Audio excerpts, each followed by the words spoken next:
everyone, welcome to this week's lesson. This one's a nice one. There's not a whole lot of worry going into it, but there's some nice chord changes and some nice little decoration we can add, and yeah, some of it's worth pointing out.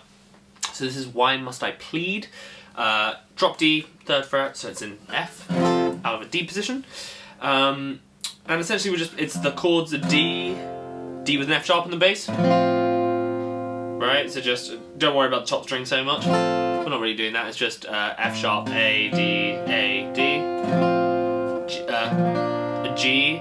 Again, we're not really doing much on the top string. It's just 5th fret, open, open, open. E minor, again, however you want to play an E minor and drop D.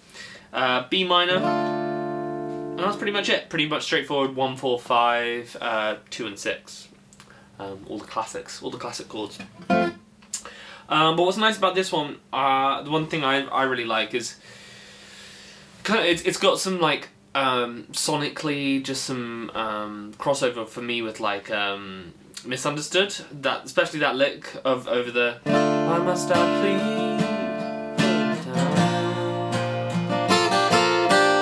You know, that kind of lick that he plays around with is the same as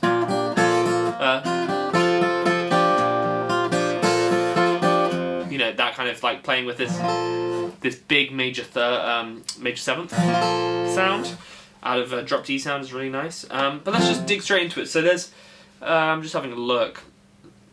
There's kind of 4 parts to talk about.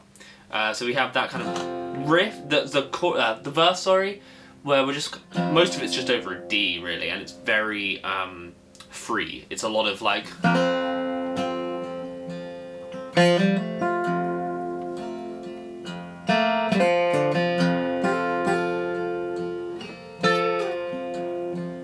so there's that. Then there's this E minor section to A section, where there's some nice little licks there too.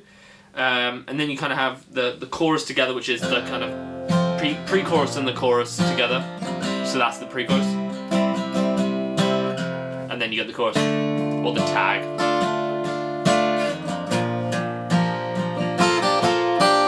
And then the last little bit is this little interlude, which is kind of over the same thing as the verse at the end of the chorus.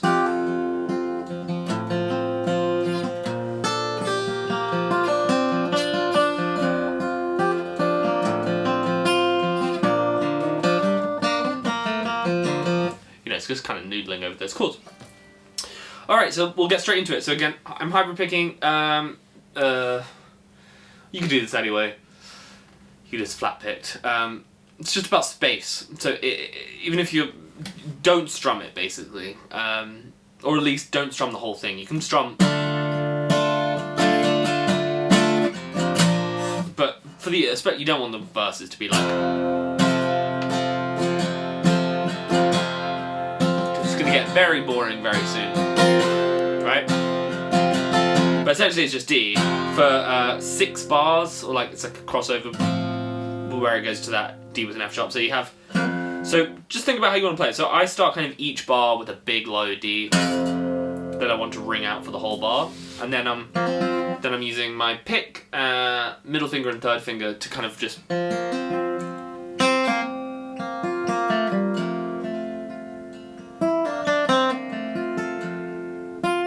And again, because this is a very major sounding song, it's not using like a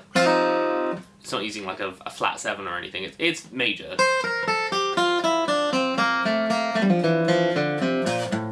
So just go over your D major scale, all the real no rock. He does that once in this song, and I'll show you where he does it. But most time.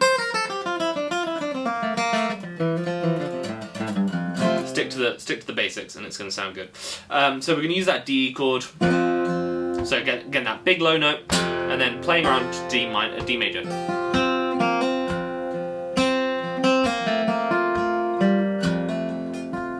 Suspension is nice. It's just same thing, all that. Pull offs, all that kind of stuff. But it's always just kind of improvised over it. D major. And then into the F sharp on the bass to G. So there's the one place where you'll hear C natural, not a C sharp. When he finally gets that G, just to break up that long time he's been holding on, he goes, the Rolling Stones, the kind of G to C thing. So you get D and F sharp on the bass, G. So that's just like a A minor 7 shape, but really we're playing a C there. I'm only playing the 2nd, 3rd, and 4th string. So just E, G, C, and then back to my full G. Okay. So that's kind of the first bit, the verse, or the first half of the A section.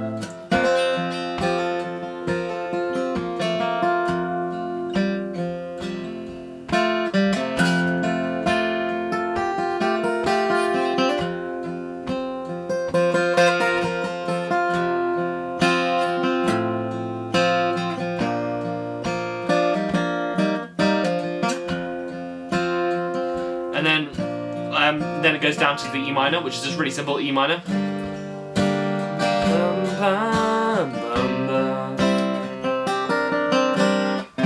This chord that he loves in like Down Where the Drunkards Roll and Dimming of the Day and stuff. Again, there's 2 ways to play it.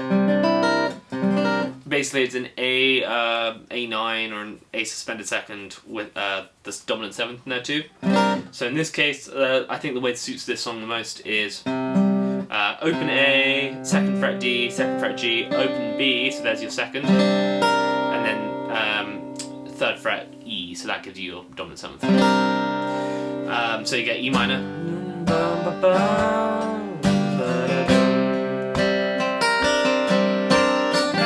E minor again, and then little licks on the A, again just in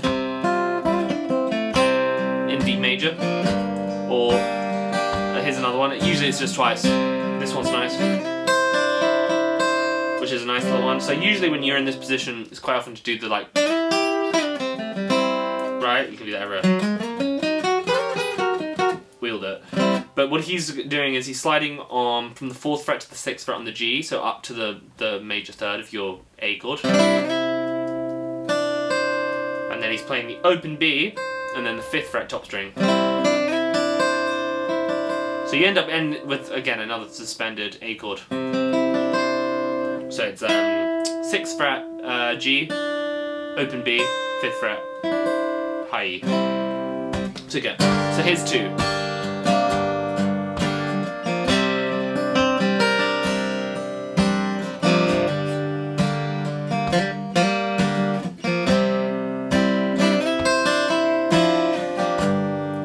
And then the last time it goes back to an E minor, but this time it goes. So in that space we're going to go E minor, F sharp on the bass over D, G, A. So just climbing the bass.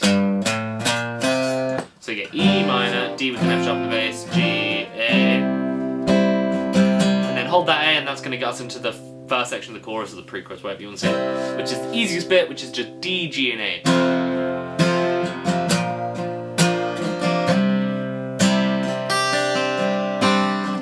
Play a little suspension on it again, on the A. Just take the 2nd fret off the B.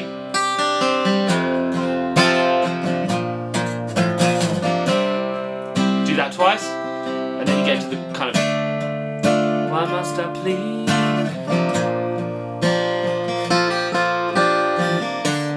So this is just B minor. Get here again. Here you can start strumming a little bit, and it's going to be cool. So you get B minor.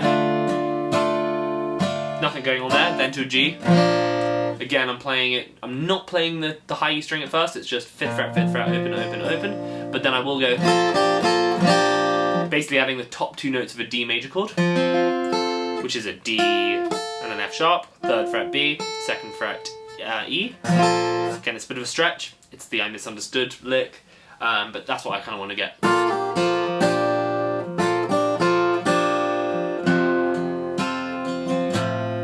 sorry, B minor first.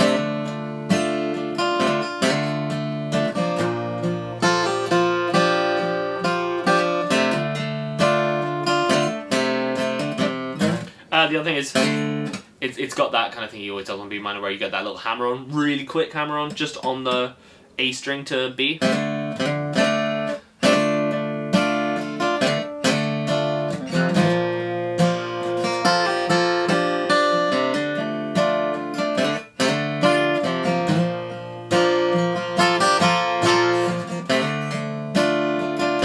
then the last, and then the little walk down, so does that twice, and then you get B minor, D with an A in the bass, so just don't play the bottom string, to G, so again walking the bass, to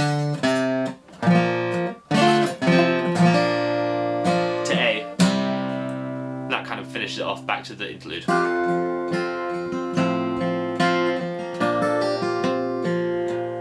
So again, so that little section, B minor, B minor.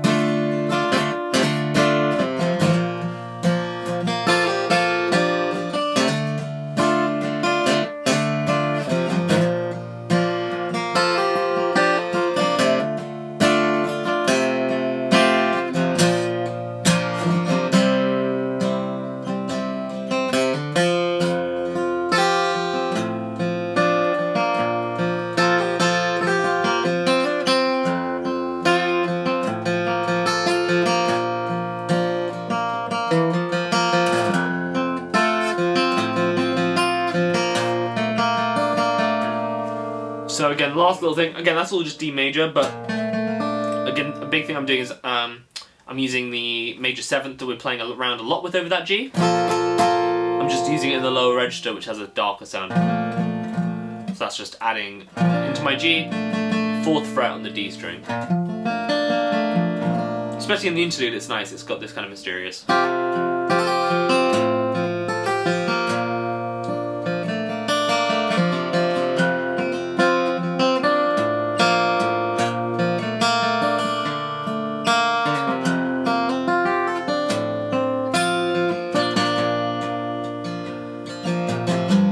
And then just follows the cycle again. So there you go, guys. Fairly straightforward chords, but just really, it's a really great one actually to test yourself with. I find if you are someone who's more into like straight up rock and roll, maybe play more actual lead guitar, and what else? You maybe play more of Richard's like hybrid rock and roll-y numbers like Valerie or something. Sometimes really being able to being restricted to just the major notes, which sometimes a song calls for, is quite hard. When you're in something like Valerie, you can play just about every single note on the fretboard to some degree, and you can kind of pull it off in a certain lick. This, you have only these 8 notes to play with, really. Except for that one flattened 7 over the G. But really, you've just got those. So learn your D major scale in that open position, and use that as your tool for playing around with it. But then those are the chords and the little signature stuff that's going on there. But yeah, really great one just to test that kind of real ballad playing. So there you go, guys. Why must I plead? Some of you have pled for this lesson, and hopefully you plead no more. So thanks so much for watching, as always, and I'll see you next week. Alright.